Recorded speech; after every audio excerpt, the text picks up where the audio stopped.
morning dear children. Welcome back to E-Class of Science. It's our exercise of chapter 4. What was the chapter 4? It was all about metals and non-metals. We have studied what are metals, their physical properties, their chemical properties, and what are non-metals, their physical properties and chemical properties. These are things we have discussed in our later videos. Then now we are going to discuss about the exercise. Which of the following can be beaten into thin sheets? Which can be beaten into thin sheets? Only zinc, that is a metal. The zinc can be beaten into thin sheets. Which of the following statement is correct? Which of the following statement is correct? Generally, metals are ductile. Generally, metals are ductile. Fill in the blanks. Phosphorus is a very reactive non-metal. Phosphorus is a very dash non-metal. It is a very reactive non-metal. We have seen that its reaction with atmospheric air, that means oxygen, it reacts very vigorously. That means it bursts. It burns. Metals are dash conductors of heat and dash. Metals, they will conduct heat and electricity, isn't it? Metals are good conductors of heat and electricity. Iron is dash reactive than copper. Iron is more reactive than copper. We have studied that in the displacement reaction, isn't it? Metals reacts with acids to produce dash gas. Which gas? Hydrogen gas. Metals reacts with acids to produce hydrogen gas, which produce a pop sound, isn't it? We have studied that in the video, isn't it? Then mark T if the statement is true and F if it is false. Okay. Generally non-metals react with acid. Is it true? Metals reacts with acid. False. Sodium is very reactive metal. Sodium is very reactive metal. Is that true? Yes, of course, that is very reactive metal. We have seen that when sodium is put on the water, then what will it gets? It gets burned, isn't it? Then sodium is a very reactive metal. Then copper. Displacement zinc from zinc sulfate solution. Copper. What does copper do? Copper displaces zinc from zinc sulfate solution. We have discussed in the displacement reaction, isn't it? Coal can be drawn into wires. Coal can be drawn into wires. Is that possible? No. Coal is a non-metal and non-metals cannot be drawn into wires. So, it cannot be possible. Then our next question. Some properties are listed in the following table. Distinguish between metals and non-metals on the basis of their properties. On the basis of their properties, we can distinguish them. Properties. And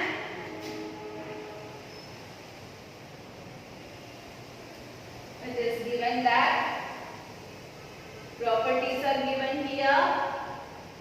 Then what are the properties? Appearance. How does the metals and non-metals appear? First one, lustrous. Metals appears very lustrous. They will shine, such as gold, silver. These all things will shine, isn't it?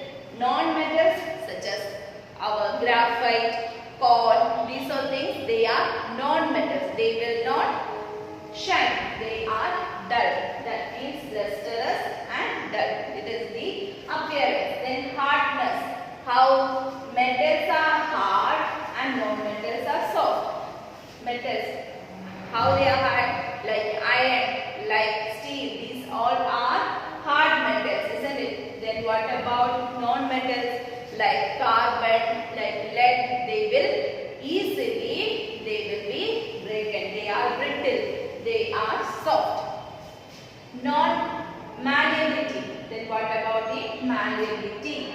Have property of malleability. Do not have the property of malleability. What is the property of malleability? To make into sheets, isn't it? Then ductility.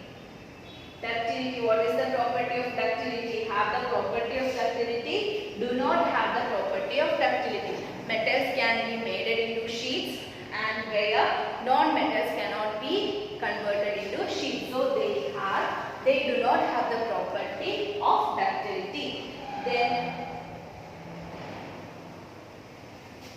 of the heat conduction. Heat conduction. Metals conduct, good conductors of heat, bad conductors of heat. Metals will conduct heat. Because of this conduction property of heat, we will boil our things in vessels, isn't it? They are metal vessels. Aluminium, steel, these are all metal vessels. Bad conductors of heat. Non-metals are bad conductors of heat, like coal. They will not conduct heat. Then conduction of electricity. Good conductors of electricity. Metals are good conductors of electricity. That we use copper wires to travel the current, electricity, isn't it? The bad conductors of electricity, they will not conduct electricity. We have seen that when we put cord in between of the wires, it is not conducted in the activity, isn't it? So all clear about all the appearances, all the properties of metals and non-metals. Give reasons for the following. Then we are going to give reasons. Aluminium foils are used to warp food items. Why aluminium foils are used? Because aluminium is a malleable and can be drawn into thin sheets. Hence, aluminium foils are used to warp food items. It can be converted into sheets. They are malleable, so they can be drawn into sheets. So, it can be put to wrap food items. The next one, immersion rods for heating liquids are made up of metallic substances. Heating rods are made up of metal substances. For example, that we use the iron rod for heating water. These are all used for of metals. Why? Because they conduct electricity, isn't it? Conduct heat. Immersion rods of heating liquids are made up of metallic substances because metals are good conductors of heat and electricity. They will conduct heat, so they will conduct electricity, and also they will produce heat. Okay. Then copper cannot displace zinc from its salt. How? Why? Because copper cannot displace zinc from its salt solution, because zinc is more reactive than copper. In the displacement reactions, we have studied that if the zinc and copper reacts together, then copper cannot displace zinc, but zinc can replace the copper because zinc is more reactive than copper. Then sodium and potassium are stored in kerosene. Why they are stored in kerosene? Because they are more reactive with the atmospheric oxygen, isn't it? Sodium and potassium are highly reactive metals which readily react with atmospheric oxygen to catch fire. Hence, sodium and potassium are stored in kerosene. Then, can you store the lemon pickle in an aluminium utensil? Why? Explain. And pickle consists of acids which react with aluminium metal to produce salt and hydrogen. Hence, pickle is not stored in aluminium utensils. We know that in our homes we are keeping pickles in either glass containers or in clay containers, isn't it? So, it can be identified from there. Aluminium is not able to store the pickle-like substances because it contains acetic acid, vinegar. These all things they will be containing. So, acid will react with this aluminum and they produce salt and hydrogen. So it is not helpful for us. So it cannot be stored in aluminum containers. Okay. Then match the substances given in a column A with their uses given in column B. A. Gold, used for jewelry. Iron, used for machinery. Aluminium, used for wrapping food. Carbon, used for fuel. Then copper, used as electric wire. Mercury, thermometers. Why thermometers? Because it rises, it expands very much within the presence of heat.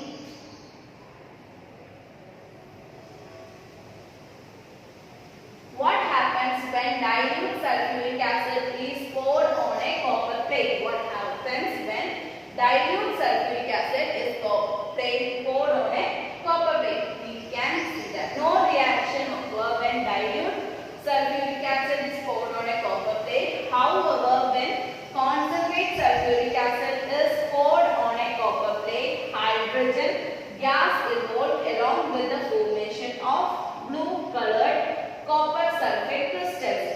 The chemical reaction between concentrated sulfuric acid and copper is Cu plus H2SO4 concentrated is CuSO4 plus H2.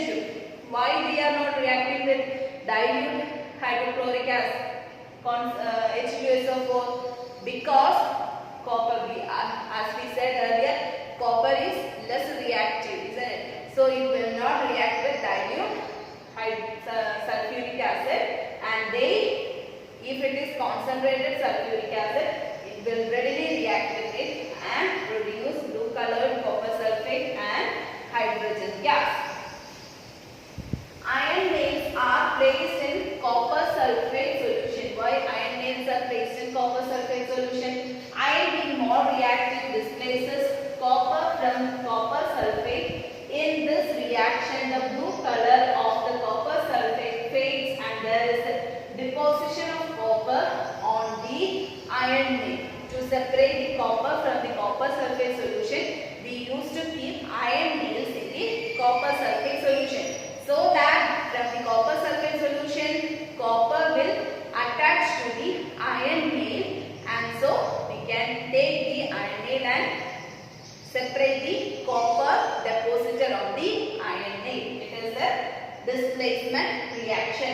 How does the reaction take place?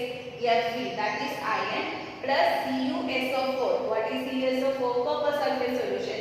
Gives FeSO4, that is iron and sulfate. Iron sulfate solution plus Cu, that is copper precipitates. Then Salome took a piece of burning charcoal and collected the gas evolved in a test tube. How will she find the nature of the gas? You know that how the charcoal burns and what is the gas evolved from it.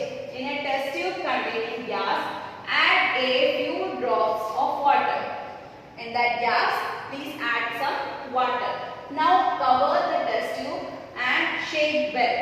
After shaking, test the solution with blue litmus. It will change from blue to red. Thus, gas is acidic in nature. That means just we want to do that. The gas evolved from these burning of coal. What we should do? We should collect it in a test tube. Then close it with the cork. Then what we want to do? We want to put some water into it, close it, then shake it and test it with the litmus paper, with the blue litmus paper. Then we can see that changes to red. That means there is a acidic character in that gas. Then write down word equation of all of the reactions taking place in this process. Charcoal reacts with oxygen to form carbon dioxide gas. C plus charcoal means carbon, isn't it? C plus oxygen is O2 gives CO2 gas. Gas. This arrow shows that it is a gas. Then one day Rita went to a jeweler shop with her mother. Her mother gave all gold jewelry to the goddess to polish. Next day when they bought the jewelry back, they found that there was a slight loss in its weight. Can you suggest a reason for loss in weight? That means we know that when we use our gold jewelries as usual, it will fade its color, isn't it? Then after that it will get some dust and these sort of things and also fade its color. So when what will we do? We will polish it, isn't it? After polishing, it will less the weight. Then what is the reason for that? In order to polish the gold ornament, it is to be dipped into a liquid called aqua regia, a mixture of hydrochloric acid and nitric acid. It is a mixture, and then on getting dissolved in the environment of aqua regia, the outer layer of the gold dissolves and an inner shiny layer appears.